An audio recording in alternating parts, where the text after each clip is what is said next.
Today there is important news from Estonia. Here, a NATO exercise simulated a high-intensity assault and left Estonia in shock after facing the reality how prepared the region is for a Russian invasion.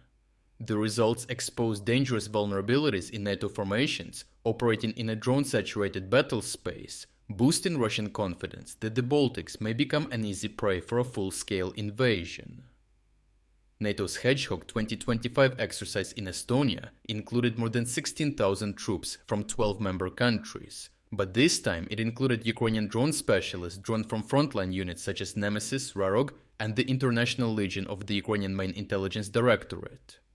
Their drone operators acted as a technologically advanced adversary put up against Estonian and British soldiers supported by armored fighting vehicles to test the difference between tactics on paper and real combat experience. The scene of the exercise was meant to simulate an initial NATO counterattack as the first response to a cross-border enemy incursion.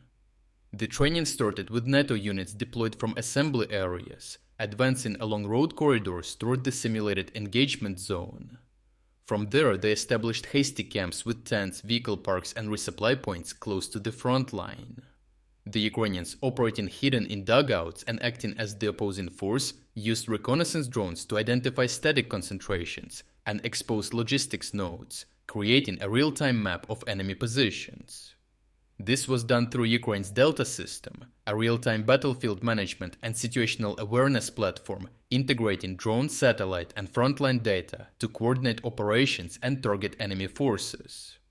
After targets were identified and a priority strike list was organized, Ukrainian FPV and heavy bomber drones simulated continuous strikes against NATO armored vehicles, command posts, infantry, and choke points, engaging NATO forces before they could reach the front line to attack.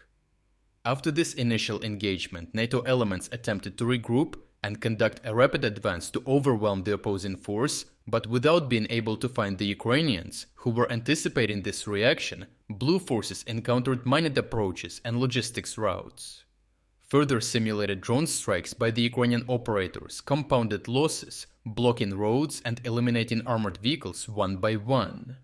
In roughly half a day, the Ukrainian team mock-destroyed 17 armored vehicles and conducted about 30 additional strike simulations, effectively halting NATO maneuver operations and rendering 2 full mechanized battalions combat ineffective. According to participants, the Russian forces which the Ukrainians portrayed were able to completely overwhelm the opposing NATO force within a day, despite using only half the number of drones that are usually seen on Ukraine's front lines in similar scenarios. Ukrainian teams deployed more than 30 drones across an area of less than 10 square kilometers, combining different types for reconnaissance, simulated road mining, and strike operations. The Delta system enabled rapid sensor-to-shooter cycles, detect, share, strike within minutes. NATO formations, by contrast, operated in visible groupings with limited camouflage and slower data sharing, inviting rapid targeting that led to the outcome described by NATO partners as shocking. Such findings are incredibly useful for Russia, underlining how its experience in Ukraine puts its armed forces in a better situation, while NATO has not yet fully internalized lessons from the war. Still, as of today, internal NATO reforms remain incomplete, as updating procurement pipelines takes years, while rewriting the whole doctrine requires consensus among member states, and retraining forces at battalion-level formations needs multiple exercise rotations. The exercise also revealed a key shortcoming, as Ukrainian success depends on rapid data sharing across units, while NATO forces restricted information flows to protect intelligence, leading to units operating under uncertainty right into a trap, like it happened in the exercise in Estonia. Bridging this gap is essential in avoiding being targeted on the move while unable to prevent enemy infiltration on time, with officials acknowledging that older manuals do not fully reflect the realities of a drone-dominated battlefield with its persistent surveillance, rapid targeting, and decentralized strike capabilities. However, announcing the results of the exercise publicly, nearly a year after it was conducted, aims at catalyzing internal reforms, forcing NATO leadership to drastically rethink their training methods and institute real change. Overall, the Hedgehog exercise has demonstrated how the mass drone employment of the war in Ukraine transforms high-intensity warfare, and notably how NATO must now urgently address its core vulnerabilities. At the same time, public emphasis on them serves to mobilize political will and budgetary resources, as alarm always accelerates modernization.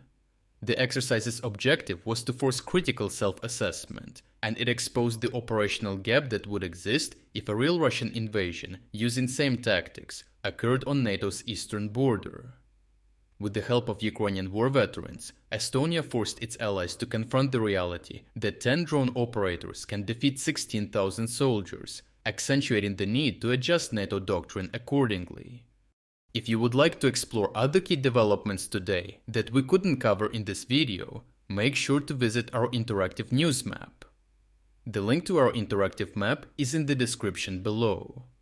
Thank you for watching this update, and a special thanks to everyone already following our interactive map.